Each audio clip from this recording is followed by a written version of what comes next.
je vais te montrer une autre manipulation pour les traits de la Terre. Donc, en coupe, j'ai fait le gabarit de la polyligne du trait de terre. On a laissé le vide sanitaire ici, mais en façade, on n'a pas besoin du vide sanitaire. Et comme j'ai tout copié, comment je vais faire rapidement pour modifier cette polyligne?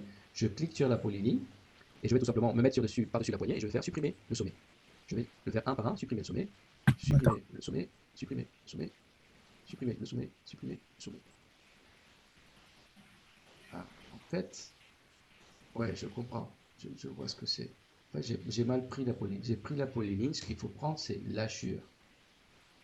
Et je fais supprimer le sommet, supprimer. Ce que je veux montrer, c'est que quelques clics, si je supprime les sommets, il va commencer à devenir droit.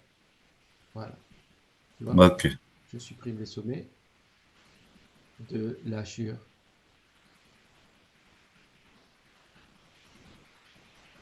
Supprimer le sommet. Et le dernier, supprimer le sommet. Ouf. Ok. Pourquoi? Parce que l'hachure, il y a des sommets, des extrémités, il y a des sommets intermédiaires, et il suffit de poser la souris dessus, et il te propose trois choses, étirer, ajouter ou supprimer. Donc si je fais supprimer, par exemple ici, à l'angle, il va D'accord. automatiquement dessiner une ligne entre les deux sommets qui restent, celui-là, celui-là.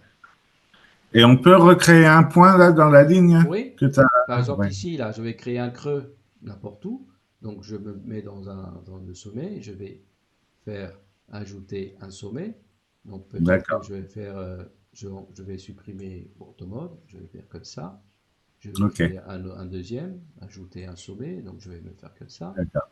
tu Ok. vois, Ok. ça c'est pratique. Ouais, ça, c'est pas mal.